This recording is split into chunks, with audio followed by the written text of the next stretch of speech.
Hello and welcome to episode 2 of Bare Metal Gaming. I'm your host on the best coast, joined by my co-host, the man in the Midwest. What's going on, everybody? I am Andrew, and that is Tim. What's going on, Tim? Nothing. It's Central Coast. That's where we are. The Central Coast, yeah. The Central Coast. Yeah, the coast of the Great Lakes. No coast. We're going to be talking about E3 this week, as well as, in general, I think this podcast is going to talk gaming from the modern and retro era. But yeah, this week, certainly some focus on E3, just because that's kind of the big deal going on. Well, there was one piece of retro news that I'll talk about. Has to do with a certain company that I is near and dear to my heart. Oh? Yeah, we'll get to it. Do tell. The Neo Geo Mini.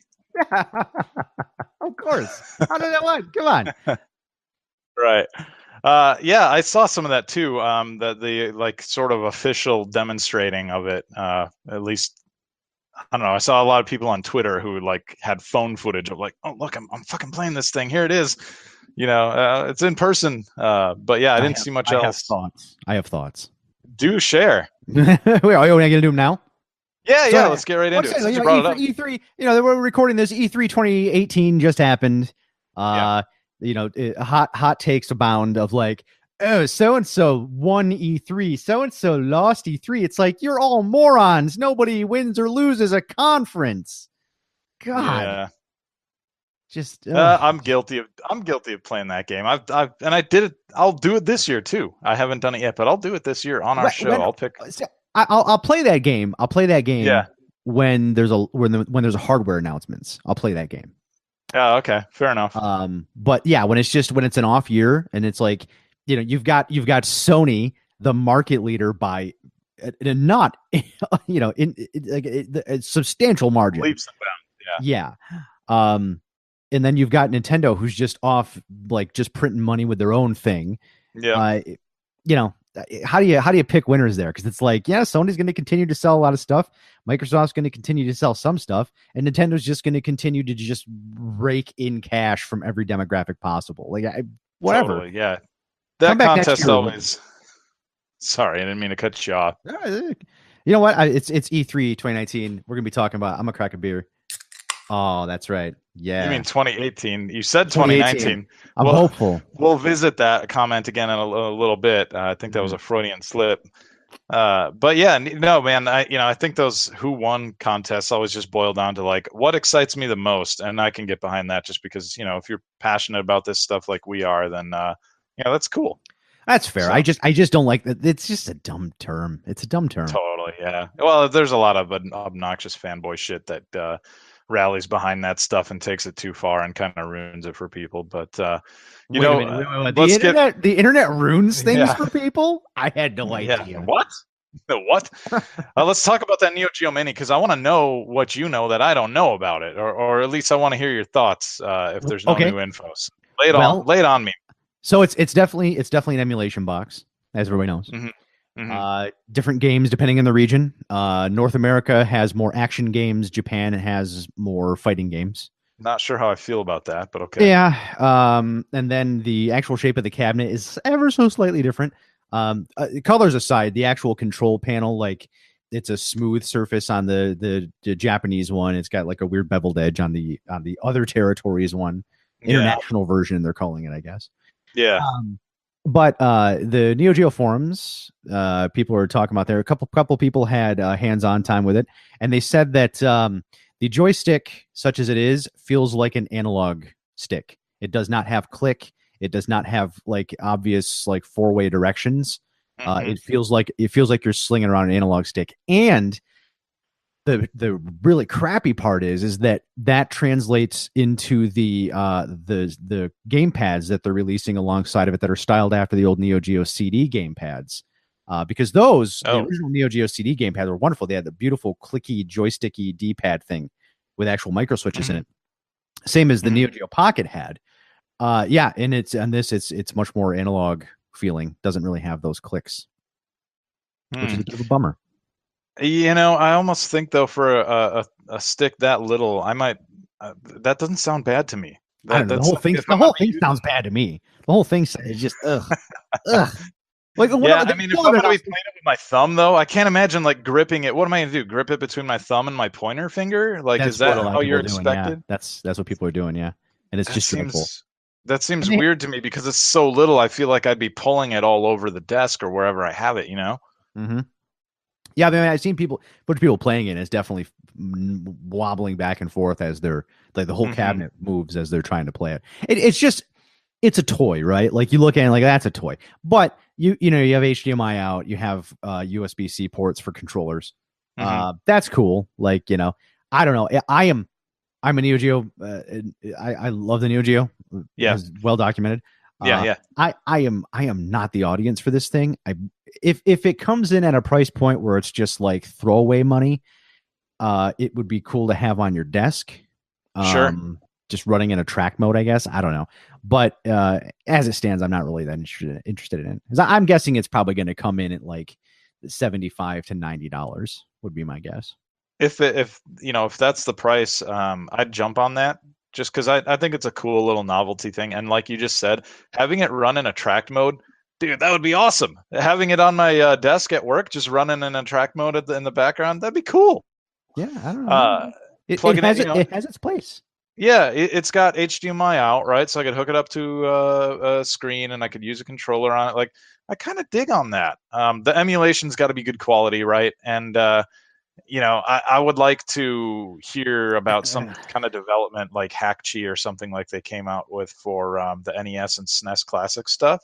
Right. Where you can load more stuff onto it. Like that would definitely make it a buy for me. If they hack this thing quickly and easily and like, dude, loading new shit on here is super easy because honestly, there's no Aero Fighters on there on either version, and the Japanese version has my fucking game, Aggressors of Dark Combat. So I know. I saw that. And I thought about that instantly, and I was like, oh. There's no Aggressors of Dark Combat on the international version. So like, I don't know, am I going to have to import it if I want the Japanese version? Is it going to be a huge pain in the ass or, I don't know. There's so much that we got to find out yet about like the availability and the costs and all that, and the accessibility to it for the, hacker community, I suppose. I want to be optimistic. Well, say how quickly the internet forgets. This is not SNK's first foray into this micro console stuff. They actually beat Nintendo to the punch on this whole idea a while back with the Neo Geo X. Remember that? Which was piece hot of shit? Garbage. Yeah, it was total hot garbage. So I do not share much optimism for what this device could be. So yeah. Now, granted, that was designed and manufactured by Tomo. This, I believe, is being done. But it's not. There's no way in hell it's being done by SNK themselves. But they're farming it out to somebody. But hopefully, they have a better sense of quality control than they did previously. Yeah. I'm gonna hope. So, one other thing, since we're talking about this kind of retro, all-in-one package stuff, something I just saw today that I otherwise haven't heard a peep on it. I saw a single fucking tweet from one guy who took like a couple of pictures and said, "Hey, look what I found at the show." Capcom has a fight stick that looks a lot like one of the Mad Catz, like the Brawl stick or the basic standard fight stick, not the TEs. But when Street Fighter 4 initially came out, it looks like one of those sticks, but loaded onto it is 40 classic Capcom arcade games, and it's got an HDMI out, so you just plug it into a TV and you play, emulated, I'm assuming, versions of these arcade games. So like Final Fight's on there. Saturday Night Slam Masters, your 1943, stuff like that, Legendary Wings. So it kind of, Yeah, I'm looking at it right now. This is interesting. Yeah, so I just found it. Capcom, unexpected gem in Capcom's mundane E3 booth. This is on neowin.net. Wow, there's a blast from the past. It looks like they have a little mini, well, there's a couple things going on here. They have a little mini arcade cabinet that has a little 3-inch screen in it. That's what? Okay, I'm gonna put this. I will put this in the chatty chats. Okay, yeah. Look at it. This came out of E3. I didn't even until you mentioned. I just did a quick Google, and sure enough, there she blows. So there, it's in the group chat for the Hangout thing. So just hit that chat bubble in the top left there. Yep, I see it. So it's the same thing as like the what Neo Geo is doing, basically. It looks a bit, yeah. Replicate, I guess, is I don't know, funky. It's from some company, but yeah, it's actually emulating the game itself. That's funny. That is super weird. It almost looks like you can see in the thumbnail for the YouTube video and in some of those shots too. They've got like the cabinet and then next to it is a little stick. That little stick looks so much like a Mass Arcade stick. Oh yeah, I told you. Well, because the Mass Arcade stick was modeled after the Championship Edition or Champion Edition cabinet with a little kind of, well, it's just a Capcom cabinet style with like the stone texture and all that. Right. But I'm looking, I'm like, that's a mini Mass Arcade stick. So, all right, yeah. So, okay, I guess I got to learn about this thing and how it works and all that, which I'm not going to do now while we're trying to podcast. But this is interesting. I'll have to look more into this. Yeah. So anyway. Well, talk about E3 because I mean, again, going back to like we talk about new stuff, we talk about old stuff. I'm the old stuff person on the show. You play a lot more modern games than I ever do. So, yeah, perhaps. No, definitely you do. Okay. Very, you do own all the modern consoles, though. Well, I own every console made since 1988, so that's not shocking. Okay, well let's go over like really quick overviews of just our thoughts basically. I don't want to sit and go like, well, the MS showed this and this and this and this and Sony. Yeah. I'm not doing bullet points here. I just want to talk about what we thought of each show real quick, and not have it drag out too long. We'll do them in order. We'll start with Microsoft since they went first of the big three. Yeah. I'm not going to bother with any of the publishing ones like Square, which was a complete waste of time, or Ubi or anybody, or EA. I just don't have much to say about them, so I'm just going to cover the big three if you're okay with that. I'm fine with me. Everything else was just sequelitis. Yeah, okay. So Microsoft, I've got in the notes here. And actually, before I even do Microsoft, I'll just say overall, E3, my takeaway was see you all in 2019, just because there was so much shit that was like, this will be next year, this will be next year, this will be next year. And I'm hesitant to complain too much about that because I feel like I've got the rest of 2018 kind of planned out anyway. I'm really hoping Bloodstained makes it out this year. They haven't announced a release date yet, which is making me kind of insane. But that was like going to be my big game for the tail end of the year here. But anyway, sorry, I'm getting off the rails here. Back to Microsoft. I hope you like Forza as the notes here, because in 2018, you're either playing third-party stuff on the Xbox or you're playing Forza and not much else, because they don't have any first-party stuff, at least not for this year. They showed Crackdown, which, hey, that's cool. I like Crackdown 1. I'm looking forward to that next year, though, and it's coming out at the same time as, like, I don't know, 16 other games in February. So we'll see. Gears, I'm a big fan of, so I was happy to see Gears 5 get as much time as it did. Some quick thoughts on Gears really quick and the franchise in general, and then I'll shut up and let you have the floor. Okay. But the Gears pop thing, I've seen so many people like rolling their eyes going, oh God, what are they doing? What is this? Gears of War and Funko Pop? That is not something that calls out to me. But I heard Phil Spencer talking about it on, I think it was a Giant Bomb late night thing that they were doing. And he said, hey, I didn't dig on it either, but Rod Ferguson, the head of the IP and the head of the Coalition Studio, said that he's got this vision for what they want to accomplish there. And, it's something that they can do to bring Gears to phones. So I guess, looking at it from that perspective, like, okay, Rod's got the vision. I have no idea what that game would even be like, but why not just kind of sit back and wait to see what it looks like before we just shit all over it and say, Funko Pop sucks, yeah, I know it's half of the inventory at GameStop, and they all kind of look the same, or, whatever, say what you will about Funko Pop, but I don't know, hang tight, see what they got. If it's not your thing, well, there's fucking 2 other Gears games you can check out, and if those aren't your thing either, then what are you bitching about this shit for anyway? But yeah, Gears Tactics, it looks like that's an XCOM game, XCOM styled game, which, could potentially be really good, but they said it's PC only, which I find really weird, because I thought all Xbox stuff was going to be, console and PC. So I don't know why the break from the company line there, Well, it's hard to do RTS on a gamepad historically. Yeah, but you got XCOM and they did Halo Wars and stuff, so they got some there's some history there for them to fall back on. I would think that at the bare minimum, Coalition Studios or whoever's handling Gears Tactics could speak to the people that were doing Halo Wars, and get some insight there. But Yeah, I don't know. It might be a time. It might be an exclusive, like a short window thing. It's probably just easier to get it up and running. You've got a built-in audience for that kind of game on the PC, much more so than a console. I think if you're looking at the sales numbers for something like XCOM, it probably didn't do as well on the consoles as they were hoping. On the PC, I'm assuming it probably did just fine because again, it's keyboard and mouse still the easiest bar, easiest way to control it. So it's not too shocking.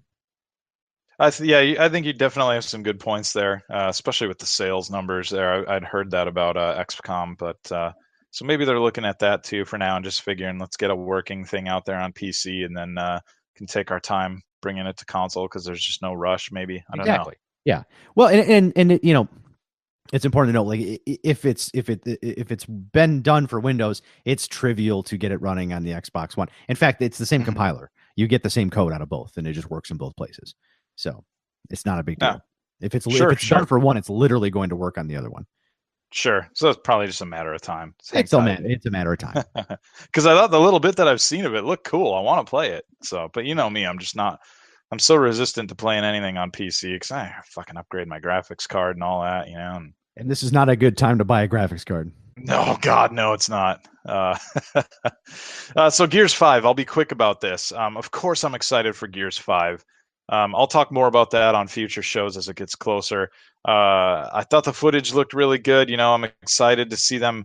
Basically, the trailer kind of picked up right where the end of the fourth game left us, right? So there was this big revelation about Kate and like her heritage and possible ties back to Queen Mira on the Locust side of things. And what does all that mean in that? And they kind of like reminded you of that in the trailer, which is cool because it's like, oh yeah, that's not something we're just going to sweep under the rug. That's going to be a focus this time around. So from a story perspective, I'm really excited. I've also been hearing them say that, or random people rather, say that apparently this is going to be more of an open world style game, which would be a big change for Gears, and I would welcome that. I'd be interested in seeing how that pans out. Yeah. The other thing I was going to say about Gears, there was some just embarrassing reactions to the reveal that Kate, the female character from Gears 4, the main female character rather, was going to take the lead in Gears 5, being the primary character that players will control in story mode. Just the usual dumb fuck comments, oh, it's not Gears. What? Yeah, this is Gears. You can't make a girl the lead in Gears. It's like, come on, guys. I don't know. I don't know how you can complain about that shit in this day and age. Like, one, who fucking cares? You can play as a girl. I do it all the time. It doesn't make you gay or whatever it is that you're so afraid of and so resistant to. I don't see how playing as a girl could possibly make you gay. If you're a straight male, like, and you're playing as a female, there's zero connection there. Honestly, I like looking at it. It leads to a bigger discussion of like, the only thing that makes you gay is being gay. Like, that's, sure. Which is fine too. There's nothing to, you know what I mean? Anyway, it's dumb. But I don't get it. I feel like if you're complaining about that, you're not a real Gears fan because the series has had strong women in it since Gears 3. They've been suiting up in the armor and getting chainsawed and all the other awful shit that happens to the men and the Locusts. Like, they've been in the mix since the third game. And they've been a part of the series since the very first game too. So I don't understand the dumb reactions to people. I feel like if you're complaining about that shit, you weren't a real fan anyway. And I would challenge you, if you're scoffing at that comment, I would say, can you deny that in Gears 4, the most sought after skin in multiplayer? Oh Christ, my dog's barking at something. It's probably did it pick that up? Oh yeah, totally. It doesn't matter. Who cares? Oh well. Oh, it's my wife just got home from work. Hey, sweetie, I'm on the show. I was just gonna say the most sought after skin, like the multiplayer skins, characters in Gears 4, the one everybody fucking wanted was Esports Kate. the basically the lead character in 5, but in like the esports costume. She had like cool eye black on and stuff, like really cool outfit, like all kind of black steel armor. Looked badass, and everybody wanted it. And it's like, you're telling me that you're such a big fan of the game that you can't handle like one of the most liked characters in the series being the lead? Get the fuck out of here. Well, this goes back to what we talked about previously, which is where you need to stop using, like, people need to stop thinking in terms of like, oh, how come these fans are having such a terrible reaction? It has nothing to do with them being fans. They're just terrible people. They're just shitheads. Yeah, you're right. And they're not fans, so fuck them. All right. Yeah, I love that point. We need to keep hammering that home every episode. Every episode where we talk about this shit, we need to mention that they're not real fans and you shouldn't call them fans. So yeah, I gotta get in that practice. Moving on. That's pretty much what I have to say about the MS show. I want to hear what you had to say. There's other third-party stuff that's cool, but like those were the things for me. Cyberpunk sounds great, but I didn't get to see shit other than that trailer, which looked really cool. But that shit is like 4 years away, so I don't. Right. I mean, I watched the Microsoft show. I was actually I was interested because, we got the Xbox One X. It's definitely starved for games.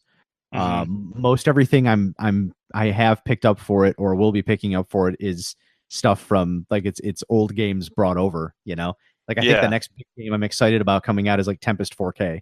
Right. Sure. And so, I was watching it and there was no real big shocks there. A lot of games that just aren't my thing. Like, I have Gears of War 4. I've started playing it. I get really bored with it.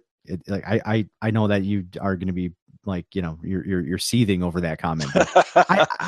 I just got kind of bored with it. Like I was like, okay, am I done shooting robots yet? This is really getting annoying. Like, oh, can I please be done shooting robots? I think I finally made it past the part where I was shooting robots and I haven't gone back to it because I just haven't had time. And full confession, I mean, man, like my wife she's the hardcore air quote gamer now in our relationship because like sure. she sits down and will play a video game for, like it's like a whole day event if she has the chance. Like, it's Saturday, I'm going to sit down and play 7 hours of Persona 5, Yes. Whereas I play games more like, oh man, okay, cool. Like I've got 20 minutes where I don't really have anything going on. I'm gonna play a game really quick, and then like that's it. Like I'm gonna play it. I'm gonna go, okay, cool. Time to get back to it, and stop playing and go on. Mm-hmm. So I don't know. I didn't really see anything that like stood out to me. I thought Forza Horizon 4. I thought looked if this is 4, right? Yeah. Yeah, I think so. Yeah, I thought that looked good. I like the fact that they're building it from the ground up for the One X. Mm-hmm. So it has 60 frames a second mode, which is something the PC version has enjoyed for a long time. Mm-hmm. I have a high-powered PC that can easily run that game, but I would also I also enjoy the convenience of console releases as well. Yeah.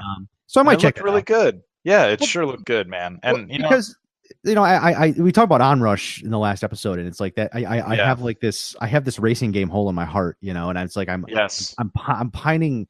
Someday we'll get a new Burnout game. Not Paradise. I don't know why everybody like Paradise. I had no interest in Paradise. They're like, it's an open world. I'm like, I don't want to do it. No thanks. Give me levels and crash tracks. And all.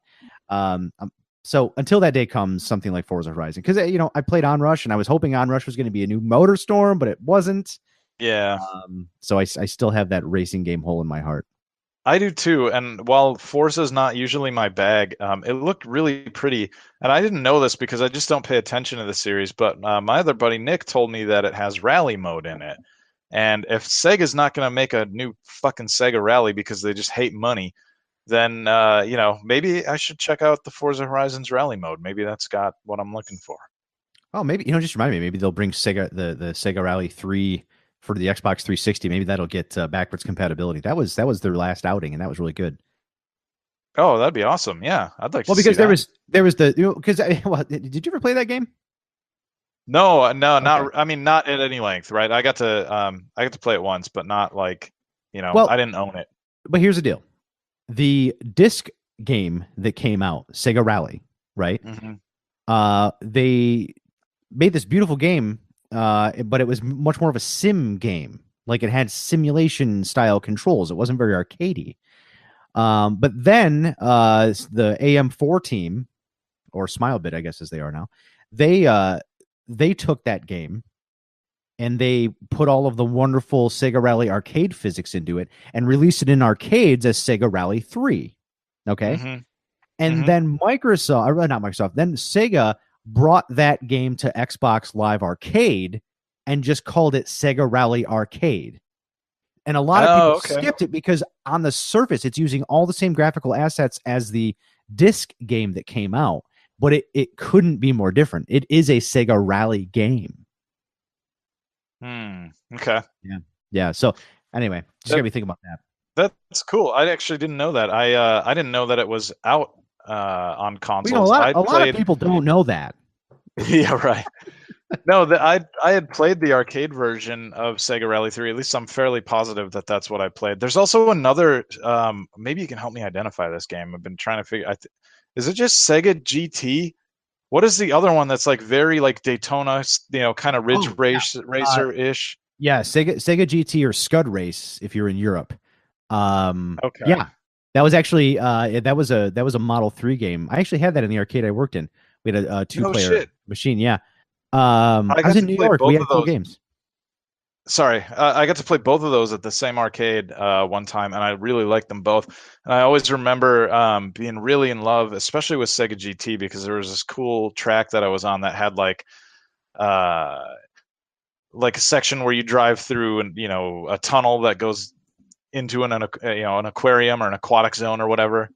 And I remember being blown away at the time, thinking that looks so cool. But anyway, sorry. That's Sega GT or Scud Race, and it's actually based on when they say Scud Race, that actually was a legitimate race. It was the Scud Race series. Was it the BPR Global GT series? And it was a very short-lived kind of like racing series. And never went anywhere. And that game never left the arcades ever. Never went anywhere else. Huh. It's very easily emulated these days. We should talk. Oh, okay. Yeah, I want to find out about that. Yeah, we'll talk. Yeah. There wasn't a ton. There wasn't really a ton that stood out to me. Trying to think, like, what was that little Fox game? Tunic. Tunic looked pretty fantastic. I remember that popping up on my radar a couple years ago.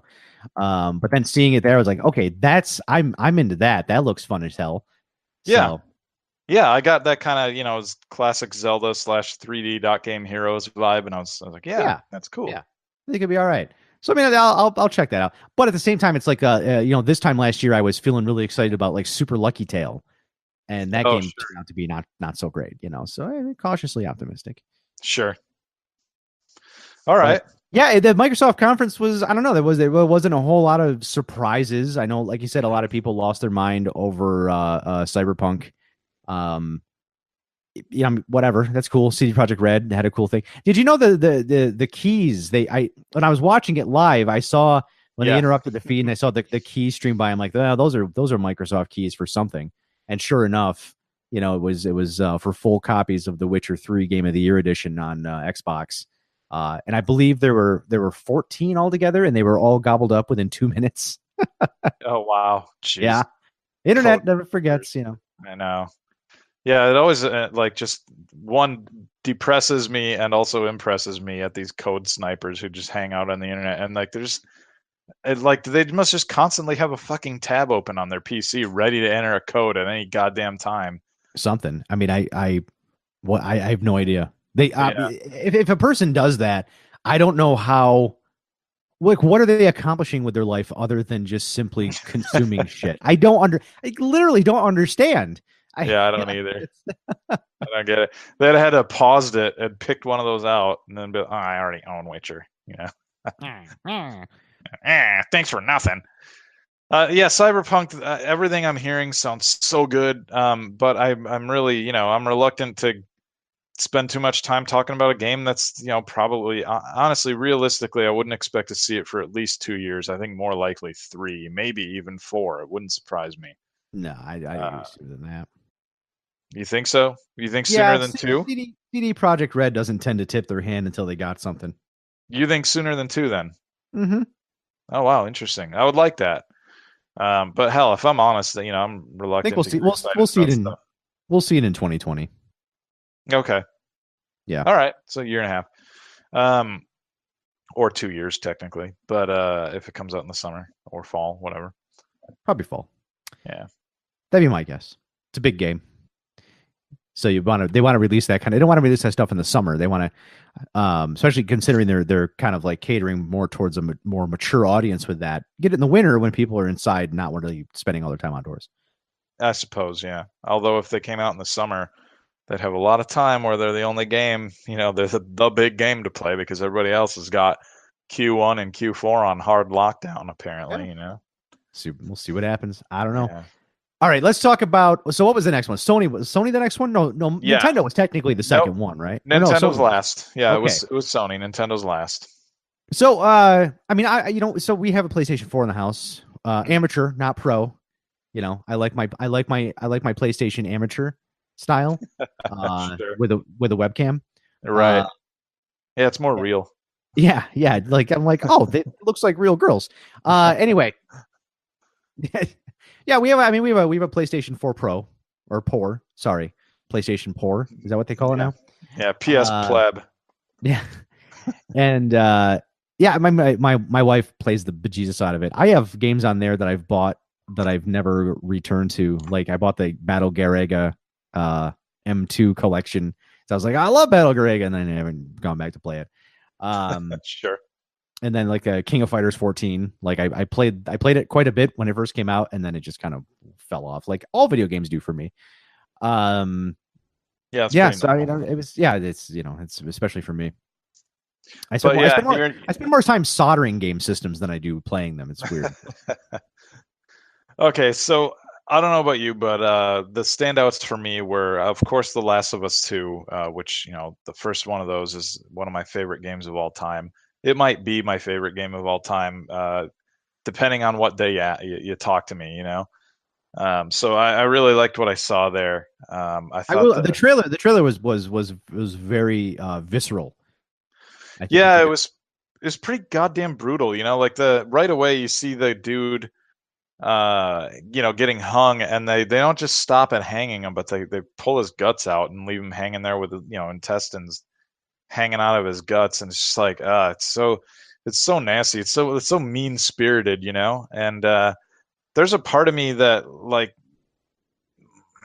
my capacity for that kind of stuff is diminished these days. Like I just want to feel happy when I play games, right? Like it's my escapism, and I'm not necessarily looking for that hardcore violence, but I feel like I'm still so excited about this anyway because I have such confidence that the story they're going to tell is going to just completely, envelop me for days. I'm sure, I'm going to just kind of get lost in it. And the animation that they pull off, and the themes that they played with in the first game, like thinking about all that, like basically they've got so much goodwill in the bank with me. Like I just, whatever they're gonna bring, I'm gonna buy it, and I'm sure I'm gonna love it.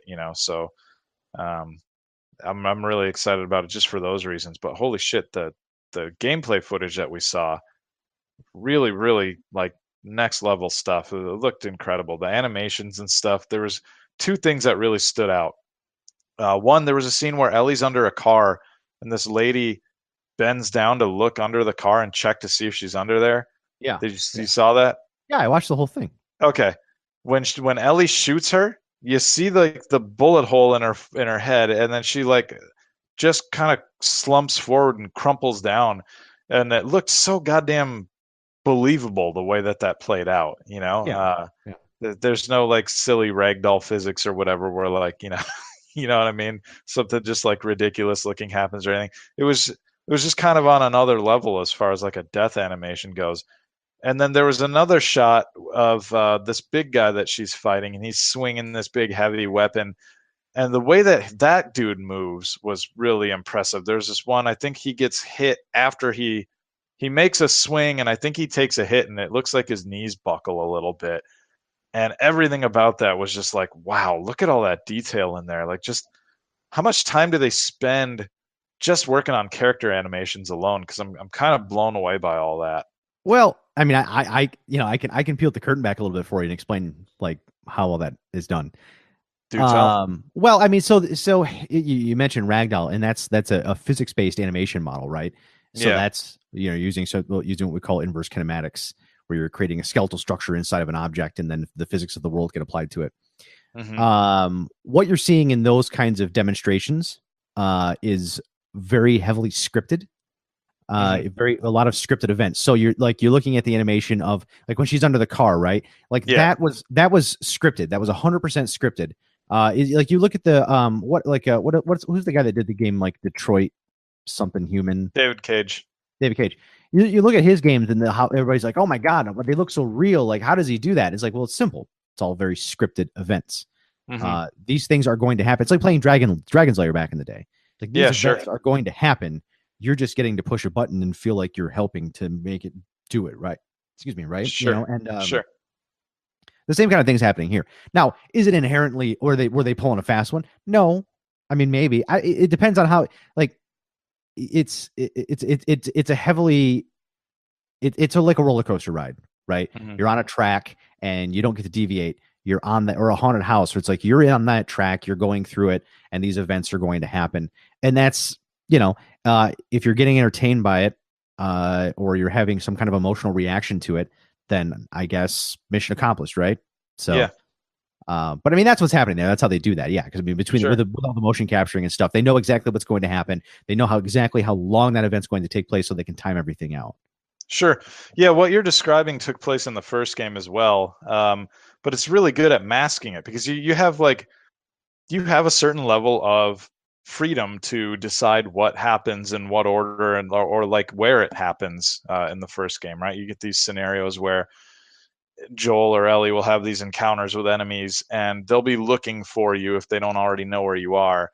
And like, let's just say you're in like an abandoned house. Well, you can let them keep looking until you sneak up on them in the kitchen, and then the fight plays out a number of ways there, or you might, fight the guy in, the upstairs or wherever. And like, sometimes there are location specific things that become possible, right? Like, there's a fight that always plays out the same way. For example, after they had just crashed a car in the first game, and Joel gets into it with these hunters, and there's a guy that uses a piece of broken glass basically, and he's trying to push Joel's face down into the glass.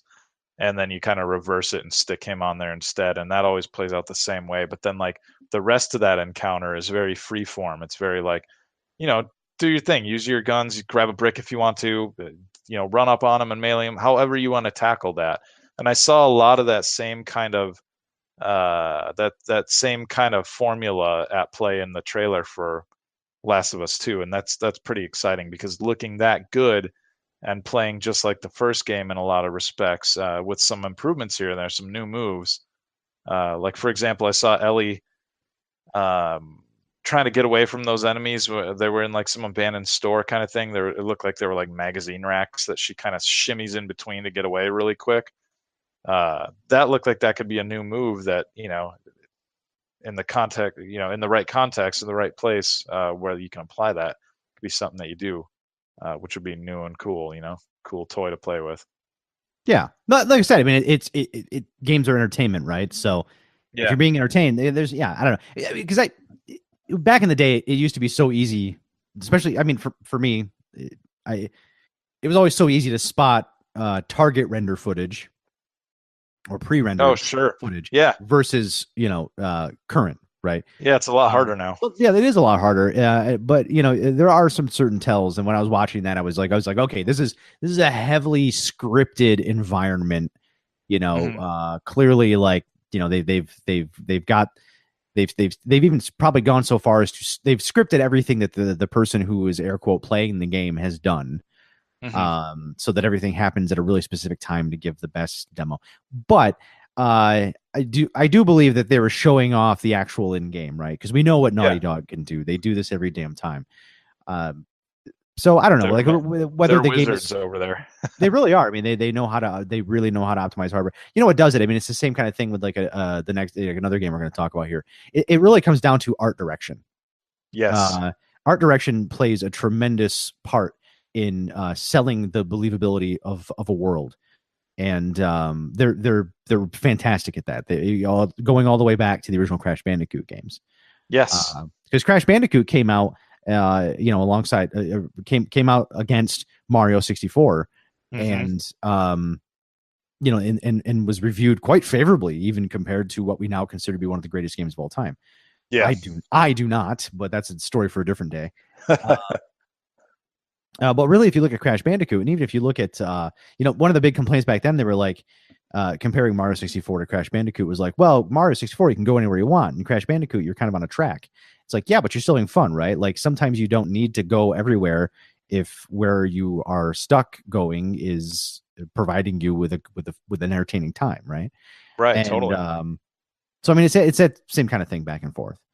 The art direction it does a tremendous amount for this game, and it's like the old Call of Duties, like the single player campaigns on the older Call of Duty games. Like you didn't really have any control; like everything was heavily scripted. Yeah, but they were a roller coaster ride, and so and they looked good and sounded good. Yeah, a lot of fun. I'm glad you brought up art direction though, because that segs perfectly into the next game I wanted to mention. Ghost of Tsushima. Yeah. There we go. Yeah, that was jaw dropping. Like that was the game. Like, so first off, they had the guy playing. Hold on, I'm not sure what the instrument is called. Was it a shakuhachi?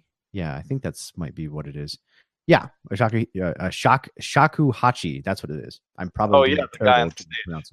Yeah. So they start off with that, and number one, like I Twitter was lighting up with all these hot takes of like giving shit. That dude, and Carolyn said it best when we were sitting there watching it. She's like, this fucking guy is putting on an amazing performance.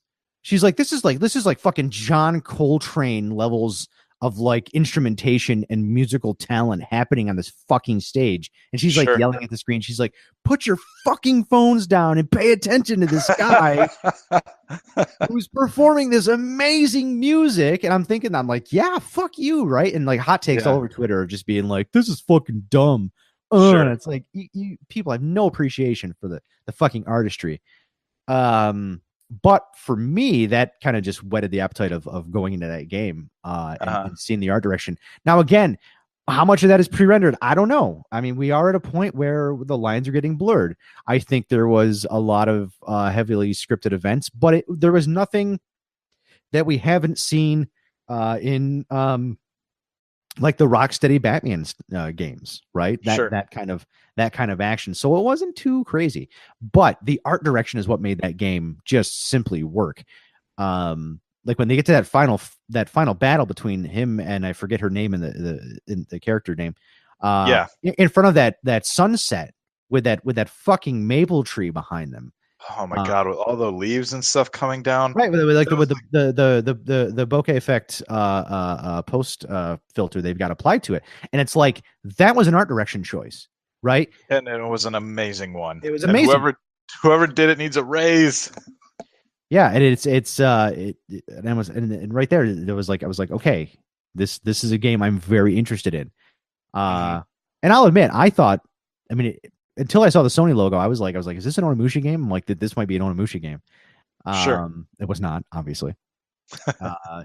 But no, I think it looks absolutely fantastic. That is a game I will play just simply because of how pretty it is, and then it will get into doing some weird quest thing, and I will stop playing it. I'm all over it. When they announced it last year with just the CG trailer and nothing else, like there's no context there. You don't really know what it is. Just like, okay, you may as well just put up a title screen and said it's going to be samurais. But now seeing this, like right away when the guy was riding the horse through the fields, I was immediately taken back. Like I was like, wow, this looks really cool. And I like the message that they're sending with that setting there.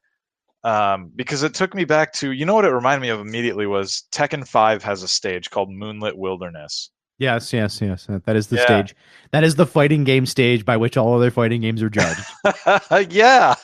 I love that stage so much, and I immediately thought of that when I saw the guy riding the horse through the field at night like that. I just thought, wow, that is so beautiful. That is like it's like a dreamlike, you know, it's incredible. And I kept watching the demo, and it all looked really good. And I liked what I was seeing enough. Like, okay, I think I get the gist here. You know, it's going to be an action game, a lot of sword fighting and stuff, kind of some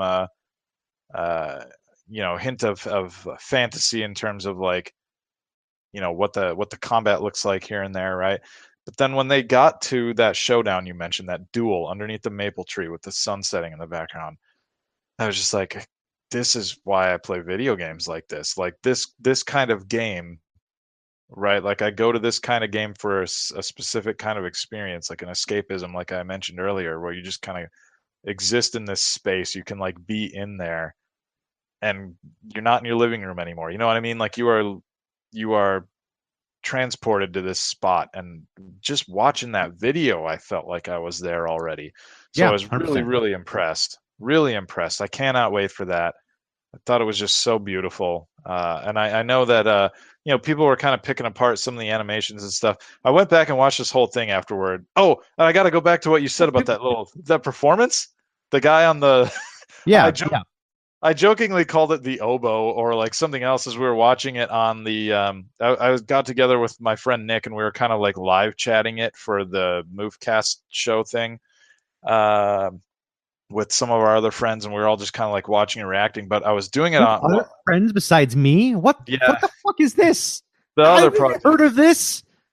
Anyway, we were I was doing it on Twitch, right? It was just an easy way to get like 5 or 6 of us talking in a party and all, broadcasting it at the same time, so I could be lazy and not have to fuck around with audio files too much. And as I was, in order to do it on Twitch, I was like playing an Xbox game, and I was just kind of like half-ass playing Gears of War 4's Horde mode while also on a separate screen watching the thing. And I didn't fully appreciate that guy's performance until I went back and I watched it with no distractions. I watched it the next day, and I was like, holy shit. You were right. That guy, he was just like killing it on that thing. It was like the Yngwie Malmsteen of woodwind instruments, basically. I was like, gonna say, holy cow. I think John Coltrane's a better, Sure. Hey, whatever, I was trying to think of somebody relevant to our metal themed podcast fair, here. yeah. But yeah, no, I was really impressed with that. Also, I didn't realize it at first, but the guy, and I should have known better. I should have fucking known better. The guy playing the 6-string banjo before The Last of Us 2, that was the fucking composer for the soundtrack for the first game. I didn't even recognize him because I was kind of like half checked out when they started on that. I was like, okay, they're doing their thing, that also in a chat, you know what I mean? Like, just too many things pulling my attention away. But his performance was really great too. I liked it, and I felt bad that I didn't immediately pick up that was Gustavo from the first game. So, the other hot takes were happening with the banjo playing. People were like, "Oh, are they announcing a sequel to Phalanx?" Oh, that's clever. Oh yeah, that Super Good Nintendo job. game that Good job, that you nerds. probably weren't. Yeah, that you probably weren't even a fan of back then. Ghost looks fantastic. Unless you got something else to say about Ghosts, I don't mean to cut you off there and end the discussion. No, not at all. You know what's fun about that? Okay. Is like, I'm pretty sure Carolyn is 100% sold on playing it, and a lot of that is because it's probably going to play a lot like a Witcher game, which she's very into the Witcher games. Oh, cool. It's like, I think she's actually I put one of my gaming PCs upstairs in her little gaming hovel, and she's currently playing through the Witcher 2 Enhanced Edition on the PC. She's like, well, I can cool. She's like, I'll just get it for the Xbox. I'm like, we are not peasants here. Hey, that's how I'm going to be playing it. I actually own 2 and 3 on the Xbox, and I've yet to play either. I started 2 back when I like on the 360 some years back, and I was struggling with some of the combat stuff, and I think I just tried it at the wrong time, and I've been meaning to get back around to it. Now that it's X enhanced, even I've got even better reasons. So maybe I'll have to poke Carolyn on Twitter and be like, "Hey, give me some pointers." Yeah. Well, she's enjoying because well, I mean, I don't know. I think I bought it for like $1 on GOG forever ago, and I'm like, I'm not gonna play it. But then when she was like, "Oh yeah, I'm just gonna get The Witcher 2," I'm like, "Oh no, I have The Witcher 2 here," and I got it going, and yeah. She's running it at 1080p on a GeForce 980. Like, so she's good. Yeah, sure. I'd say. It's running wonderfully. So. Plus, the other thing too. I wanted to touch. Oh, sorry. Finish. Well, I was gonna say, if she played it on our Xbox One, then that means that I wouldn't be able to use that TV because she'd be playing fucking Witcher. Sure. Yeah, you can free it up. I wanted to touch on Resident Evil 2 remake. So I have thoughts on that too. Like, because I remember when when Resident Evil 2 first came out, I bought it that weekend, and I took it up to a friend of mine's house, and we played it all that weekend, like solving the puzzles. Yeah. And, I took my friend's house. I mean, I was like 19 when that game came out. Sure. But I'm looking at it now and I'm just like, I don't know. Would I have the patience to sit there and go through these puzzles? Then I'm thinking, like, I could play it because I love the atmosphere and the horror and all that fun stuff. And the combat's got to be better than it was originally. Right. And then, second, like, Carolyn can be there helping me figure out all the freaking puzzles. It'll be fantastic. Yeah. So maybe I'm actually going to play that game. Maybe. Good. I'll probably have to get it. I'll have to get a PS4 Pro. Maybe, I don't know. It'll probably be on Xbox One X, I would assume, because Resident Evil 4 and the Resident Evil Origins collection, those are both on Xbox One also. Oh, really? Okay. Well, yeah. Yeah, so hang tight. I bet that's probably also on X1. I was really pleasantly surprised because I remember when they said that we're going to do it. They literally held up a sign that said, "Okay, we do it." After asking people online, like, should we do, are you interested in a remake of Resident Evil 2? And everybody was like, "Are you fucking kidding me?" Yeah. So yeah. By the way, just to interrupt you really quick, it is confirmed for both Xbox One and PC. Perfect. So there you go. Yeah, perfect. Then you can get it on the X1X. I'll probably get it there too. But anyway, what was I going to say? Sorry, my dog tripped over my headset cable. I don't know, something about fuck you Yankee Blue Jeans. I don't know. Yeah. So anyway, what I thought we were going to get was, the GameCube remake of Resident Evil 1, static cameras, right, pre-rendered backgrounds and stuff. I thought that's what we would be getting with Resident Evil 2 remake. So to have an over-the-shoulder, Resident Evil 4 styled game was a surprise to me. And not only that, but it looks really good. I've been watching some gameplay footage here and there, and some of the sections I saw, they do the thing that I'm kind of getting sick of, where it's like pitch black and you can only see where your flashlight is shining. It drives me nuts because you can't really play those games during the day sometimes unless you close all like your a blinds. Flashlight does. No, but what drives me nuts about those though is just because sometimes the limited visibility just gets annoying for me. Right? I like being able to see. I'm one of those people where when they advise you before you start a game, like, look at these two things on the screen. Make it so that one's can't be seen and the other is barely visible. I'm like, fuck you. I want to see both of them. And then I start the game. Oh God. Oh, you just made my home theater calibrator toes curl. I know. I'm talking to the wrong guy about that admission.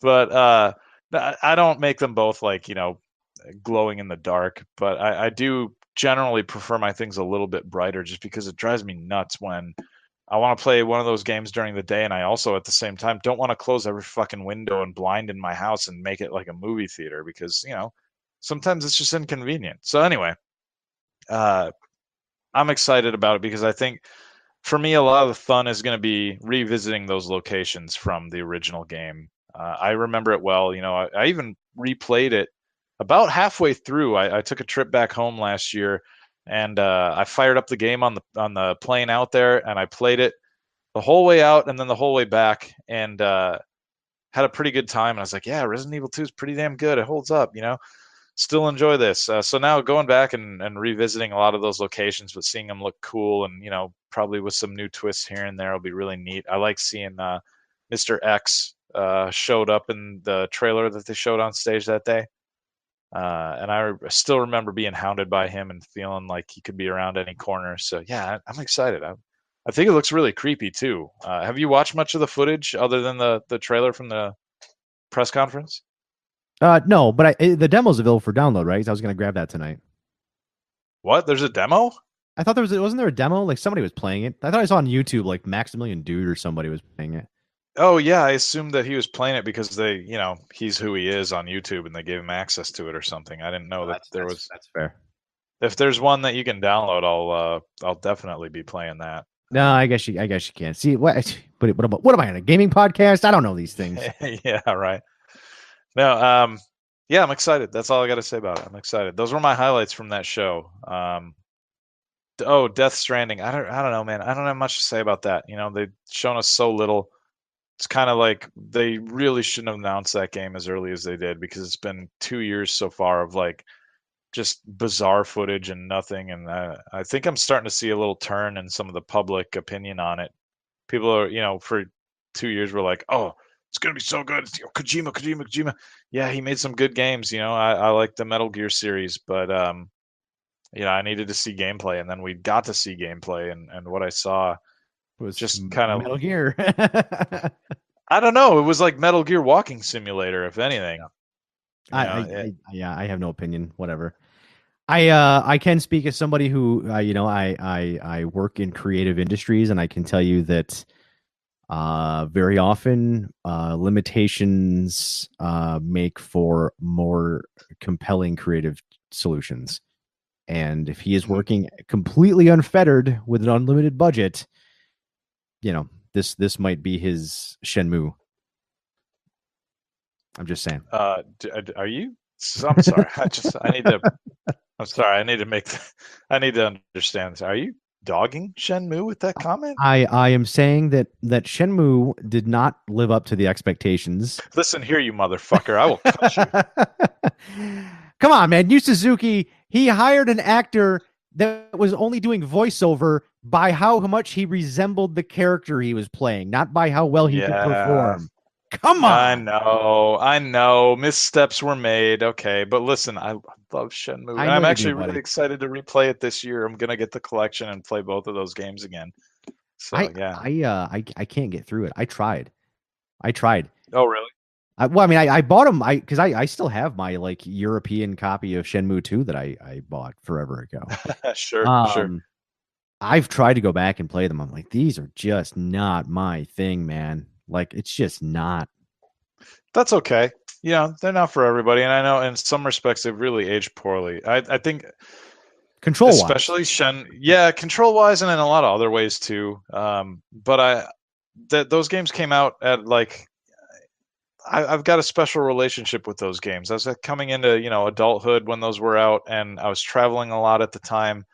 And Rio rather is kind of like fish out of water story, especially in 2, when he makes it over to China, just kind of resonated with me in a lot of ways. I kind of identified with the character. So yeah, I really hold that game series in a special place in my heart. Touching himself and asking about sailors really hit right. Yeah, because I like those too. No, but it's interesting that you say you tried playing those again recently, because I did the same thing not that long ago, actually, about 1.5 years ago. I put my Xbox copy of Shenmue 2 in and just farted around with it, and I decided to then put in the Shenmue the movie DVD that came with that, where they basically turned the first game into a movie that you can watch. Yeah, that came out theatrically in Japan. Oh my God, those people. I hope the tickets were free. The acting. It's funny that you say that, because what stuck out to me with both of those games was the voice acting is so bad. Oh Lord, especially in that first game, and the second game actually. Yeah, I don't know. It's going to be rough hearing some of that voice acting again, but I don't care. There's enough good in there. There's enough things I'm excited about. I'm excited to go catch leaves falling out of trees and stacking, cleaning books and practicing kung fu. Yeah, you're excited to live the life of a teenage boy getting gashapon out of machines in front of the laundromat. Yeah, I kind of am. Okay, let's move on. Let's do Nintendo, huh? They were the last of the big 3 to go. And they didn't have like a traditional press conference, which they haven't in some time. They've been doing their Nintendo Direct things, which I actually prefer. Microsoft's event was basically a Xbox Direct. Like, we were just sitting there watching YouTube together live. That's what we were doing. Yeah, yeah. You Like know, and I Sony can. made a presentation out of it. Yeah, they did with the performances and stuff and the changing locations. Which, you know, I heard people bitch about the location changes kind of breaking up the momentum of the show and all that. I really didn't mind it. I think those God, people are kind of nitpicky. yes, people are assholes. Oh my god. Yeah. The same people that were like, I saw people doing the hot takes on Twitter were like, what they had that panel of people giving the reactions. Everybody's like, these people don't play games. There shouldn't be talking. And it's like, fuck you. Come on. They're presenters. They're talk. God damn it. I hate you people.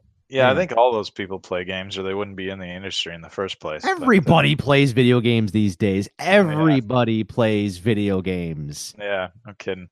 Yeah, there's this antiquated idea out there that there's like, you know, it still surprises people to find out that like, you know, You're this not a person. gamer because you don't spend all day in the room in the same room you've been in since you were a little kid playing Posting video on Reddit. games.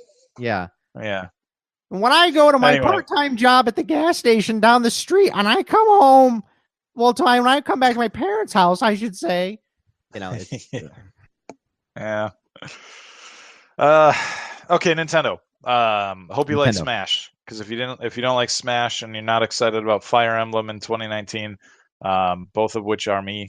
I like Smash and I want Fire Emblem. Then I guess there was a whole hell. Damon Ex Machina, my friend. Yeah, Yeah. that was the thing that kicked it all off. Yeah, giant robots fighting each other with fucking metal music. I'm in. Yeah. I actually got to admit, that going one after caught that my hard to eye. get. Yeah, going after that hard to get Tim Wilsey demographic. Yeah, that one got my attention too. But I figured I might be one of the only people, just because I remember seeing live chat comments of people bitching about the metal in the background, like, what is this, Static X? It's like, okay, you know, let's just be quiet and watch. God, people are awful. They're awful. People are so fucking negative about everything. Anyway, yeah, no, that one does look kind of cool. I thought that looked a little bit like part Zone of the Enders meets Bayonetta in a way, and I thought, yeah, that could be all right. Yeah, that's what I said too. I was like, this looks like Bayonetta with mechs. I'm in. Let's do it. I have a reason to actually touch the Switch. Did they have a release date for that one? I've forgotten. I don't know. Let's see what the Google machine says. The Google machines. Fire it up. I'll start cranking on it. Yeah, it's a 2019 game. 2019. Okay. Yeah, it's all they got. That's all right. That's all right. Yeah, as far as like Switch stuff goes this year, really, I'm hoping, of course, Bloodstain comes out. I'd love to play that on the Switch, but Smash was the big one I was looking forward to, and I really thought that they killed it in this direct with it because you know, it's like it's called Super Smash Brothers Ultimate for a reason. It's got every single character they've ever had. I also except Waluigi. Yeah, okay. Was he in one before? I don't know. That's just what I've been seeing. People upset about Waluigi missing. Yeah, they said everyone is here, so I'm gonna say that he's probably never been in one before. But you know, they got Ridley and Daisy, two new characters. I don't give a shit about either of them, but like other people are stoked because I guess they've been like a long running joke among fans as far as like, you know, we want them. But I think it speaks to this, you know, I thought that this really came across like, hey, Nintendo has heard everything that fans have been saying over the years, right? As far as like, you know, we want this character back, you know, like Snake, for example, who they said hadn't been in a Smash game in over 10 years. Or there was another one, I think I forgot his name. It might be Wolf or something like that. He hadn't been seen in like 10 years or something like that. They brought these old characters back. You know, work had to be done just to, you know, for example, with Snake, he's a licensed character through Konami. They had to go cut a deal to get him in. So they cared enough to go do the work to get everybody back, regardless of like, you know, the price that had to be paid, apparently. You've got the biggest roster ever. It might be the biggest roster in fighting games ever, unless you count like the bootleg shit. But I don't know. I thought it was really impressive. All the stages are coming back and they've been enhanced. All the characters are coming back and they've been enhanced. And they've made like serious ass fighting game updates to this game. Now, I'm guilty of, for years, denying Smash as like a legitimate fighting game. I'm one of those people. I'm sorry. I take it all back. It's totally legit. It's a fighting game. It has been for a long time. but it's just never been my cup of tea in terms of like taking it really seriously. And also, I think I've been turned off over the years by like obnoxious Nintendo fans and Smash fans. Like they're kind of a different breed. And I'm guilty of being like a Marvel versus Capcom fan, a Street Fighter fan, a Mortal Kombat fan, and being like, oh fuck that Smash bullshit. You know what I mean? But all of the stuff that they broke down in their direct, like, hey, if you roll dodge now too many times, you're gonna like slow down. The window of vulnerability increases with each time that you roll. Uh, you know, for example, that's like serious fighting game balancing shit. All the stuff that they were talking about, like that is hardcore balancing stuff. And I think it's really cool that they jumped on the opportunity to do all that stuff. They didn't just stop at bringing all these characters back, but like they're taking the balancing seriously. And I think it really comes across as like, hey, this is the Smash game to play, right? Like this is the one that we want to finally bury Melee, because Melee fans haven't shut the fuck up over about that game for years. And so we want you to all play this one and love it. We got all your characters, we got all these balances, this is the game. And I can't help but respect that. I think it looks really, really cool, and I'm really excited to play that. You got any thoughts on Smash? I don't like them. You don't like them? That's okay. But what's funny is I own every one of them. That is funny. That's a sickness. Weird. Yeah. If you don't, it's not like I bought the one on the N64, and I was like, I don't really like this, and then I kept it around, and then I bought the one on the GameCube, and I was like, that is all right, and I was like, is it? No, it's not. And then I bought the one on the Wii because it was the easiest thing to get to be able to hack my Wii, because they were never able to patch that exploit. Right. And then was there one on the Wii U? No. Yeah, Wii U. There was a Wii U one. The one that's coming out is basically like a super enhanced version of that Wii U game. Okay, good. I do not have the Wii U version. Whew, man, dodged a bullet. Whew. I own 3 of them. Yeah, you're in for a treat. I mean, look, man. I'm not going to play it. I'm not going to play it. It doesn't make any sense to me as far as a fighting game goes. It's like you just smash each other and then this percentage goes up and it's weird and I don't understand. You get knocked off the stage and all. Yeah, I know. It's very different. It's definitely its own thing. And as far as like the style of the fighting, that's not really my thing either. But what I like about the series, or what I've always liked about the series, is the crossing of the worlds, if you will, right? Like I like even back in the N64 days, I thought it was cool to have Mario fighting Samus, fighting Link. Just the crossover appeal was huge for me. And over the years, I've not been the most dedicated Smash fan or anything. I've dabbled in them here and there. I think honestly, the last one I really put any time into was the GameCube one. I didn't bother with anything that came out on the Wii.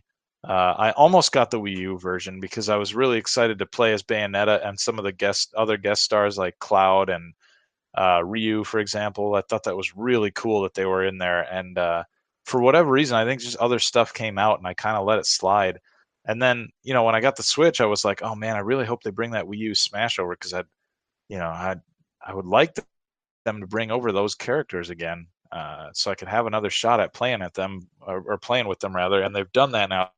I want to have matchups with Ryu and Bayonetta and Link and Samus and all these crossovers and stuff that are possible, and Solid Snake and stuff. I think that's really fun, and I like that they've got all these different stages from all of these different franchises, and they've all got appropriate music, right? That's really cool, and like neat little background things, and like they pay attention to the details in the backgrounds. And I really enjoy that part of it. I don't give a shit about like competitive Smash, or like the really hardcore game. I talked about like the in-depth balancing changes because I wanted to touch on how much I respect that in terms of like their dedication to those fans. But me as just like a casual player, like what draws me in is going to be the music, the stages, the characters and stuff.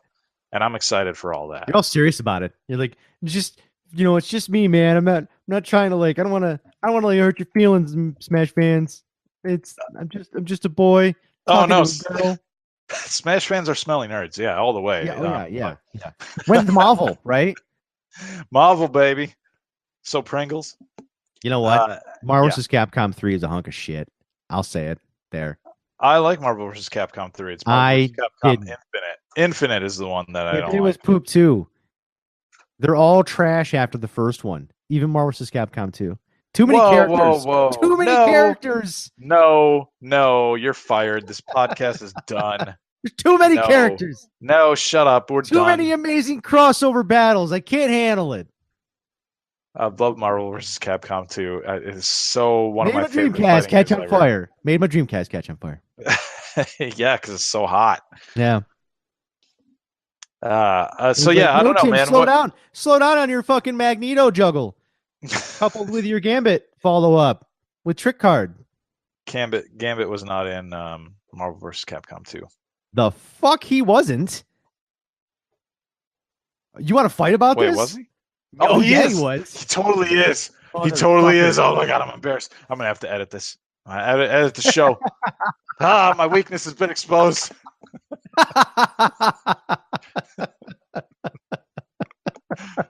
Oh man, you're so lame. It wasn't in that. I could hear you pushing up your glasses on your nose as you said that. Yeah, damn it. Stupid sensitive microphone. Yeah. Anyway, Smash Brothers, yeah. Woo. That's all. I'm really surprised by. I'm surprised that Atlas hasn't started bringing some Persona games over to the Switch. Because I think honestly, Persona 4 Golden would be a fantastic fit for that system. I'd buy it again. I know. A lot of people would. Carolyn would buy it in a heartbeat. Yeah. Persona 5 would require a bit of a rework to kind of bring it down. Would it though? It's on PlayStation 3 as well. Yeah, PS3 is more powerful than a Switch. Sure, but I just don't feel like the gap is that huge. I mean, if the Switch can run like Fortnite and stuff, how different? Well, hold on. Let me think about what I just said. You know what? I said the Shield. The Switch is more capable than a PS3, but I wonder. I don't know. I mean, they probably could get it over there pretty easily. Yeah, I think so. Yeah, it'd be big though. That's the problem. It would be a huge game. I don't have the tech know-how that you do, but I know I've seen enough ports of things to convince me that it's possible. Just like what is that game? Fate Extella. Like they brought that over to the Switch, and that was on that was on PS4. Doom is running on the Switch.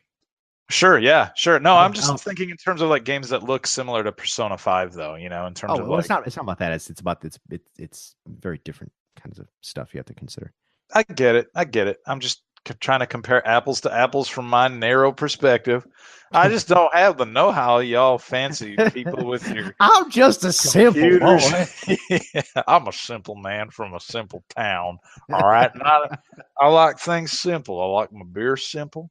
I like my politics simple. I like my video games simple. All right. Ting. Duck hunt and make America great again. That's my outlook. Exactly. Maybe, have a few beers, come out with an expansion called Lib Hunt. That'd be pretty cool too. That's all I'm saying. Libtards. Anyway. So moving on. I don't have much else to say about the Nintendo show. I guess they announced a new Mario Party. They showed off Mario Test. Yeah. Neither of those are really my thing. I don't know, whatever. Smash, Fire Emblem, Daemon X Machina. That's my takeaway. Yeah. They'll just keep printing money. Yeah. Why did we both sound very Southern all of a sudden? Neither of us are remotely from Southern states, but it's stuck for a minute. Yeah. Oh, hey, there was one other Nintendo thing. Fortnite came to the Switch. Oh my god! And it's out now, right? Yeah, it's out now, and I played it some the other day for a little while, and it's really good on the Switch. It runs great. It's not at 60 frames per second, I don't think. I'm pretty sure it's at 30. But honestly, it's no worse for the wear. And I really like the portability aspect of it. It's cool. God damn, you fucking console peasant. It's not running at 60 frames a second, and it's no worse for wear. I don't really care, man. Like Fortnite's not really my game. I dabble in it. I'm more of a PUBG guy. And honestly, Yeah, if I you want to know. sit I and know. have an aneurysm about performance, that's the game you should give me shit Yeah, about. well, I thought for a hot minute because you were so into PUBG and like I was kind of digging what I was seeing, and then like I was like, I should get PUBG, and then I heard about just how abysmal it is on the Xbox. I'm like, never Oh, God. mind. They've had steps backward, man. Like I don't understand it. It ran pretty bad at launch, and they made some steps and it got better and it got better, and then it got to the point where it was pretty decent. And it was like, you know what? They got a great base here. They can build on this. And then they brought out the next map and some other changes, and the performance took a definite step backward. Like it's freezing more, it's crashing more. I'm having problems like even just loading into games more often. Like it's still playable. I still got to get together with my friends and I play a fair amount. But like the number of times that like there's something that happens to the team where we get fucked because of a performance issue, like somebody's crashed and then they die while they're crashed because they got caught outside the safe zone, or what, they got shot or whatever, they were running and they couldn't stop running because they crashed. Like that stuff is way more frequent now and it's super annoying. And I don't know, man. I feel like they botched that game. That's a topic for another show, I guess. But yeah, I'm still, I like it. But anyway, the whole point was talking about Fortnite. I think it's good that it came to the Switch. I like dabbling in it for the big events that they do. They have like a 50 versus 50 mode, and that's fun because I'm not good enough to play solo or even in the 4-player squad. Honestly, I'm really slow at building. I can shoot guns at dudes all day long, but the building shit throws me off. So when I've got 49 teammates, I'm a lot better off, and I can contribute more as a support player. And I enjoy the game a lot more. So it's fun. My wife was watching TV the other day, and I didn't want to change to the other room. I wanted to, keep hanging out with her, but play some video games. So Switch comes out, play a little Fortnite on there. It's good times. Awesome. I'm not into it. That's okay. That's all right. It's not for everybody. I think it's going to be really good for them to have it on that system, though. Like it's the biggest fucking game, dude. I heard there's 125 million people that they've got like registered playing that game. That's just I mind believe it. blowing. That's I believe it. huge. Yeah, It's I believe it. huge. So having that on the Switch now, I did see a really cool tweet, and I think you'll even appreciate this. There was a guy who has he has two kids, I think, and he had friends of his children, over at the house that day, and he basically made a sort of LAN party more or less with those kids playing Fortnite. They had one kid on his Switch, another kid playing dad's Xbox, another kid set up on a laptop, and then the other kid on a phone. And the four of them were in the same Fortnite party together, all playing. And I thought, wow, that's really cool. I really appreciate that game can do that. Because when I was a kid, you were either Sega or Nintendo, and that was like you could have both, but if you were playing a game or whatever, first there was no online, of course, but it's just like you either had Turtles in Time or you had Hyperstone Heist. You know what I mean? Yeah, And you yeah. could talk to your friends in the playground about either one. But yeah, I don't know. It tickled me a little bit seeing the picture of those kids playing on 4 different platforms together. It was cool. That is cool. I miss LAN parties. It'd be so much easier these God, I days do than it too. used to be. Yeah, it would, I man. had a, I had Jeez. a, I had a 20-inch. Well, no, I had a 17-inch Sony Trinitron monitor, and I carried Mhm. that goddamn thing up so many third-story apartments to go to LAN parties. Yeah. And I'm just thinking Were you now, and like it's that like, guy? I'm looking at my Surface Book with the friggin' NVIDIA Quadra GPU in it, and I'm just like, damn it. And it's like, it would be so much easier now. Yeah. Anyway. I remember when Age of Conan came out. I went over to my buddy Phil's house and I took my whole desktop, my whole monitor, my keyboard, my mouse. It was like that picture that you've seen Age you of Conan, when did that come out? 2006 or meme where the 7, guy's right? like, Age of Conan was like 2008, maybe? Oh God, I'm talking, dude. This was back in like 1998. I'm talking like Oh, I sure. was landing back in like the first LAN I ever went to was in 1996. We had a Quake LAN. Oh, yes. Amazing. I never had a PC to take to one of those, but I was always jealous of people who got to go to those things. I got to see that live in person one time, and I didn't know how to play Quake, so it just was useless in there. But Yeah, because I really, we all went in because it used to be it was so weird to get set up. Like everybody, we kind of we had a group of friends that were all super into PC games. This is like 90. This is around 97 through 99. We were all pretty good friends. 96 was kind of like when I was first started kind of getting into that group, and we were all friends. And we were like, we were like, okay, we should start having weekly LAN parties, and that was like our big plan. And so everybody was like on the hook to go get their own network card because computers didn't just have network cards in them back then. right. So we all went out and got 10100 NICs, and we all went in together and bought an 8-port 10100 switch, like a network switch. Because at the time they were a couple $100 and we were all teenagers and didn't have much cash. Sure. So you guys pitched in. Yeah, and it was at our friend Ruben's house. It was always at his place, and we all dragged our computers there, and we just whatever game was hot at the time. So it was like Quake, and then Quake 2, and then Action Quake, and then we played Team Fortress, and then like when Unreal hit. So cool. And I remember when I'm sorry, I'm reminiscing now. I remember like 1999 when Unreal Tournament and Quake 3 both came out at the same time. We all pretty much gravitated right towards Unreal Tournament. And the night Unreal Tournament came out, we stayed up. I know I was personally up for like 28 hours playing that game. Oh my God. Oh man, this is the best time though. This is the best time. Like, Grant, I know I wasn't a PC gamer yet at that point, and I was still playing on consoles. But I remember when all that stuff was out there. I remember reading like Next Gen magazine, and seeing pictures of those games and stuff. And I actually had some friends that were PC gamers, so I did get some limited access to those games, and I always thought they were really cool and was it would set the stage for my praying for them to come to console, right? But yeah, I didn't really get to enjoy LAN stuff until well into the 2000s. Well, no, I guess when Xbox Live came out. When Xbox Live came, I remember having LAN parties for Xbox games, Rainbow Six and stuff, and those were good times. But then, other than that, it was like split screen stuff, like the original Halo, and before that, definitely remember doing that with some GoldenEye on N64. We got crazy with it because like around 2004 through 2003 or 2004, friends of mine from that group, they opened up an actual like dedicated LAN gaming center. Oh, that's cool. With like stations set up and people could bring their machines in and like we just did that constantly. That was pretty fantastic. Like a business. Yeah, it was an actual business. Oh, yeah, that's cool. Ran for a couple of years. We had one of those in Appleton where I used to live that I went in one time, but I used to drive by and look at it and think about like, man, I wish I had friends to go to that with.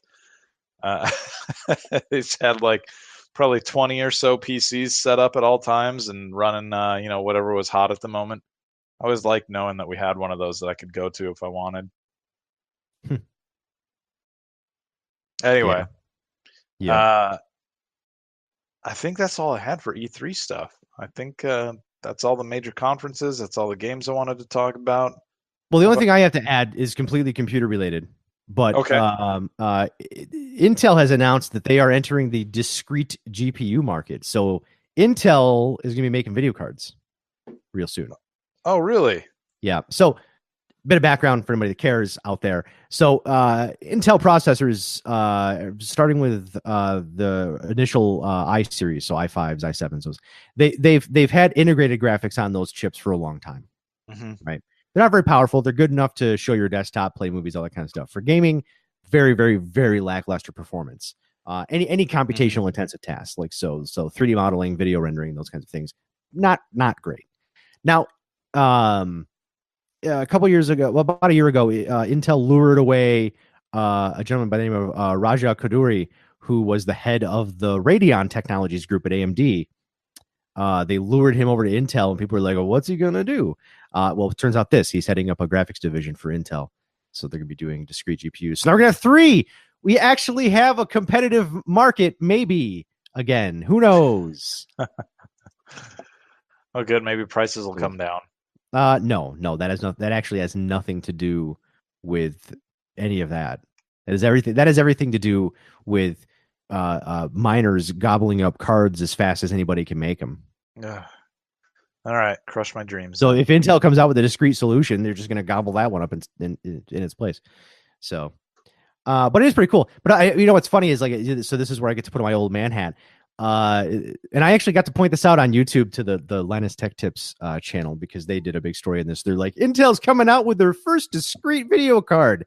And I got to push up my nerd glasses and leave a comment. It's like, actually in 1997, Intel had an i740 video card that they released. And it was not very powerful, but at the time it was competitive, blah, blah, blah. They actually put out a video addendum the next day. They're like, oh, we were wrong. Intel did have a video card back in I'm not saying I personally, the one that pointed out, I probably was one of many people that pointed it out. But yeah, it's not Intel's actual first video card they've ever made. This is just the first modern GPU instead of just a video card. So, okay. Yeah, not that you give a shit about any of that, but that's an interesting history lesson, Yeah, I can appreciate you laying that down. Okay, that's all I got. Yeah, that pretty much wraps up our E3 discussion. And I'm slightly aware of how much time we've spent talking here. I think we're going on about an hour and a half or so. Does that seem right to you? You would be mistaken. We didn't get started till close to 7:30, so we're coming in about an hour and 10 minutes after editing. Okay. You got a little time yet? You want to keep going? Yeah. What else you got? Okay, so there's one other thing that I think might provide some interesting discussion here. Engadget came out with a little video that was done by this gal who wanted to talk about where games are right now and why they thought that Microsoft in 2013 might have been more rather in touch with like where the future of games was going to be 5 years later than we wanted to give them credit for. Basically saying like, hey, look at games like Fortnite, games like PUBG, Overwatch, right? These are the biggest games that exist right now. Super pop culture games, enormously popular, and they're always online. So, maybe it's not that crazy that Microsoft wanted to have a console that was going to be always online. And, basically kind of saying, hey, there's room in the market for a console like this now, and there probably, maybe wasn't in 2013, but I don't think it's a bad idea now. And I'm paraphrasing here, so maybe listeners, if you're out there, you should go watch the Engadget video for yourself and kind of come to your own conclusions. But basically, the gist that I got from it was, hey, the original vision for the Xbox One, the always online thing, is not a bad idea, and I think that should come to market. Is basically what she was saying. I disagree. I thought maybe you might have something to say about it. Thought maybe we could talk about that. Well, I mean, I agree with everything that. Well, I didn't watch the video. You didn't put a link in there, but I agree with everything she said. Well, you can't watch it now while we're taping, but it's like 7 minutes long. I well, we're taping. Well, we're taping. Oh my god, I'm sorry. I'm sorry. Listen, I'm an old too. Excuse me. Yeah. I need to take a break. I need to gotta go empty out your adult diaper or have a quick piece of ribbon candy while I'm at it. Well, I mean, you ate dinner 5 hours ago, so you're probably a little peckish. Anyway, no, I mean, I agree with everything she said. I mean, that it's easy to look back at history and say like, well, they were way ahead of their time. It's like, yeah, well, Sega was stuffing modems into boxes with the Dreamcast and thinking like online gaming is the future, and everybody's like, yeah, is it really? Is it? I don't really think it is. Right. But look where we are now.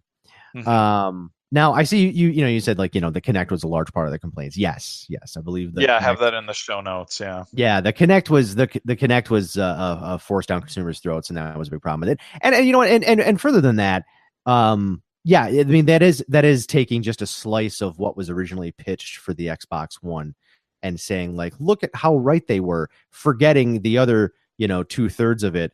where the Kinect was part of it, and then the fact that the Xbox was like, you can watch TV, and it's like, Yeah. And then having that, I mean, because to this day, the Xbox still has an HDMI import for hooking up your cable or satellite provider, and it's like, who uses that? I'm sure there's somebody out there that I use it all the time. Great. Guess what? I'm willing to bet you are probably 10% of people. You know what? I'm going to go as low as to say 5% of Xbox owners that actually do that. In fact, I've seen YouTube videos of people saying, hey, did you know that you can use a second input port on your Xbox to hook in your Switch and then stream Switch footage to your Mixer account? Oh my God. Sure. It's like they're discovering this secret. Anyway, I think there, the point that was made, I agree with. But my personal feeling is, yes, if coming out with a console where everything has to be online and you never actually own any games because when the Master Switch gets flipped, they're gone. That's a console I'm not going to buy. Yeah, exactly. Everything's got an expiration date on it. It's just not for me, right? There are people where all of this stuff is incredibly disposable. There are people where it's like, I just want to play Fortnite till I get bored with it, and then I'll move on. Cool. Right. That's the kind of thing for them. Do I think they need a $600 console to do that? Not really. But but yeah, I mean, this person's obviously like pulling out just this little sliver of what Microsoft's original vision for the Xbox One was, and saying, see, they are right all along. And it's like, they weren't. They were right about this one thing. They were right about this one thing they said. Right. So. Yeah, I agree. Yeah, and everything that you touched on about ownership, I think is like really my biggest problem with that stance is just the idea that you're only buying digital stuff, and when obviously, like you said, the Master Switch gets flipped, then you can't download that stuff anymore, and eventually your console dies, your hard drive crashes, whatever it is. Where are you going to be then? You're not going to be playing those games anymore, or you're going to be buying them again on whatever next gen console is out there or something. And it's just right. That's not really a cycle I'm interested in. I know I've rebought games and stuff over the years, so I can't like talk too much without being a little bit of a hypocrite. But at the end of the day, I like to buy games and then have them and not have to worry about them going away. That's why I have so many games on disc. That's why I think limited run games, for example, is doing such a cool thing where these games that would otherwise just be small digital releases have some way to kind of preserve them over the years. Because honestly, people like to sit and say, oh, you don't really, people just want backward compatibility, but they never play it. And my answer to that is, fuck you, man. Like, I'm playing all my old shit from time to time. I played Soul Calibur 2 on my, Xbox other day, and it was the 360 HD version or whatever that I bought, some years back. And I played Daytona USA, which is another 360 game that came over on my Xbox One X. And granted, I know those are digital games, but my point is that I like to revisit, old games. I like those particular games because they're kind of like the best versions I have available. You're preaching to the choir, man. Like, yeah, the basement of my house is a video game and computer museum. Right. I get it. I know. I like those two games that I mentioned because they're kind of like the best versions that I can play right now. But like if I want to, eventually, let's say I can't download those anymore and my, Xbox for whatever reason goes away, there's no way to play those anymore. I can still play Soul Calibur 2 on a PlayStation 2, right? I can still play Daytona USA on a Dreamcast or on a Saturn or something, like there's a way to play those. And that's why I feel like, that's why I own PlayStation 4 discs. That's why I have like a copy of,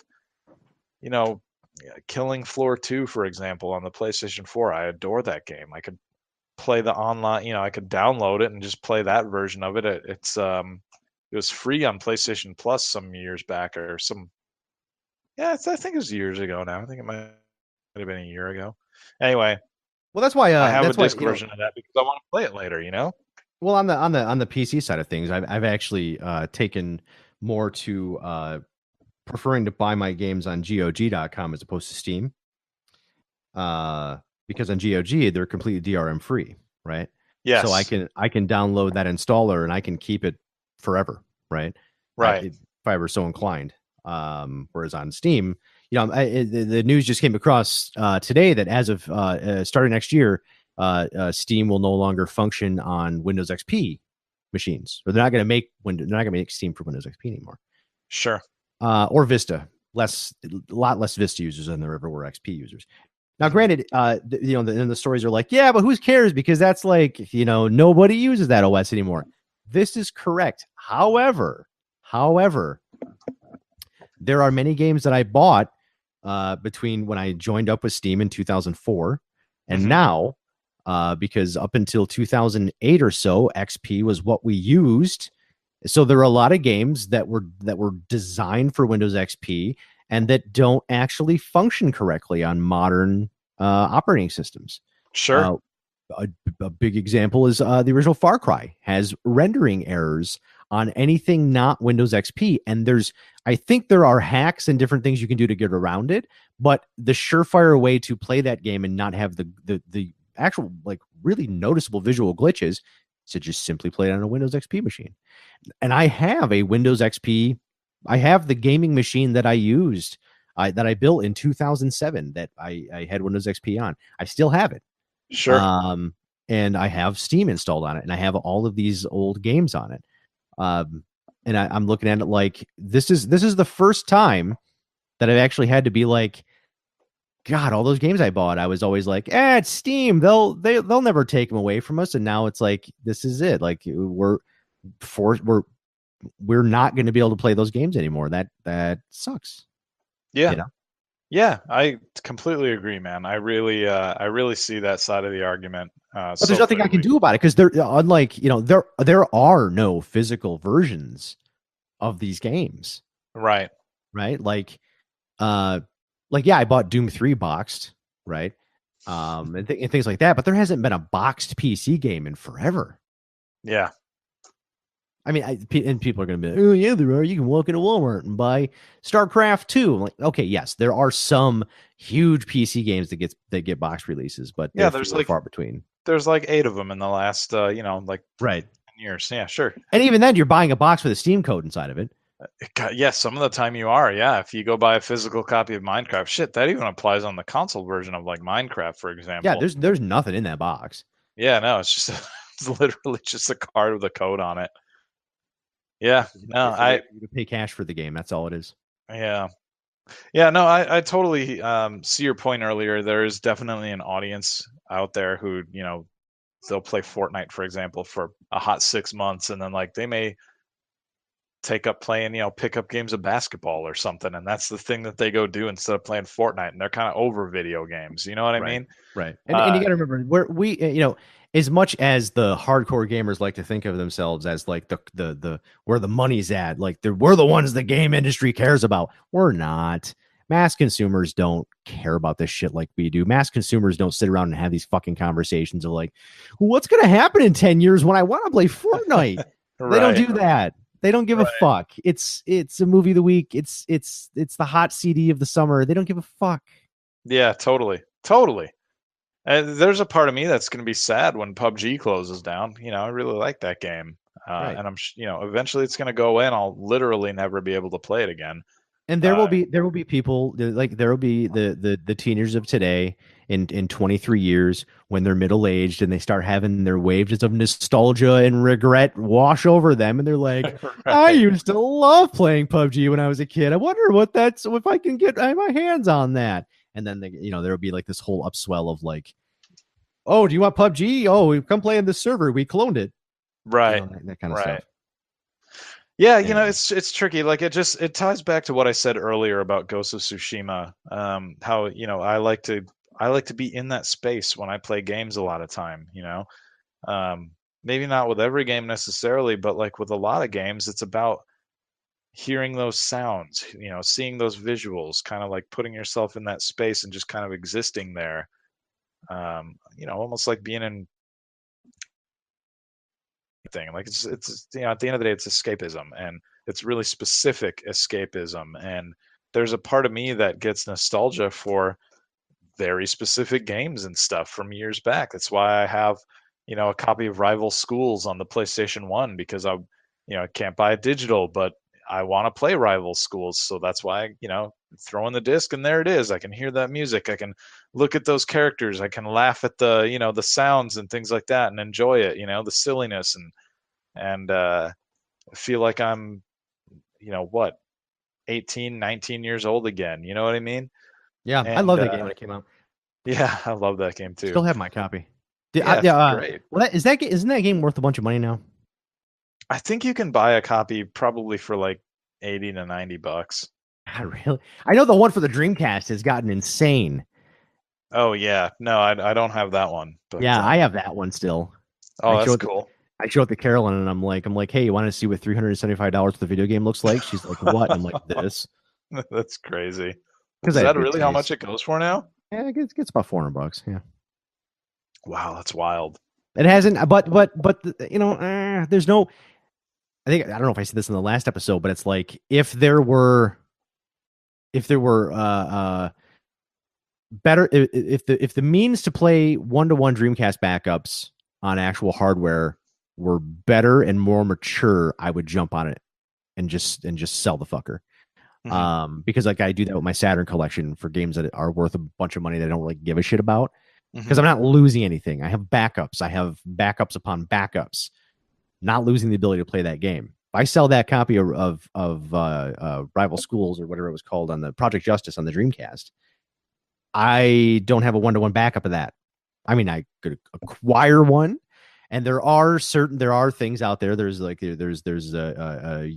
USB to DC adapters, and like there's like GDEMUs and these kinds of things. They're hard to get your hands on. They're kind of cruddy at the end of the day.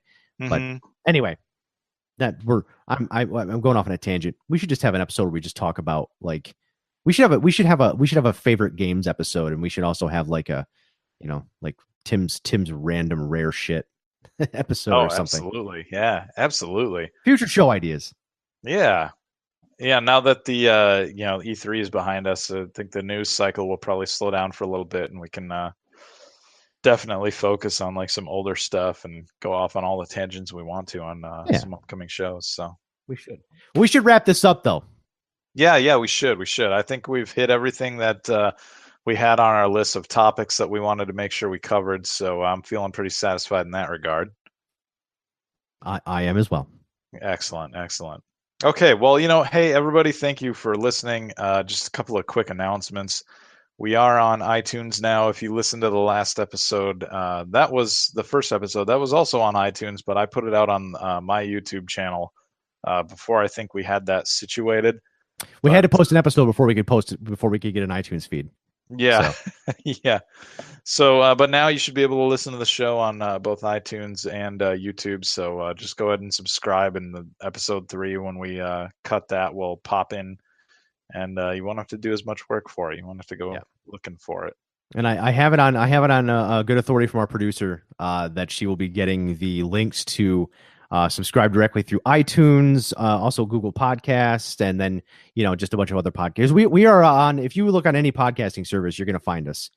I believe what's the Pocket Casts? We're even on there now, so that's cool. Like the most popular podcast listening app outside of podcasts for Apple. So okay, we are everywhere. Awesome.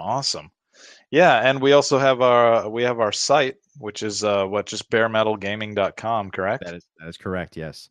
Excellent. Come on, you got to sell the show, man. baremetalgaming.com, yes. BARE metal gaming.com. You can subscribe. You can listen to the show in your browser if you're at work and you got your headphones on. Push play on that. We appreciate it. Give us a shout, tweet at us, all that fun stuff. Well, you can retweet the show or whatever you want to do.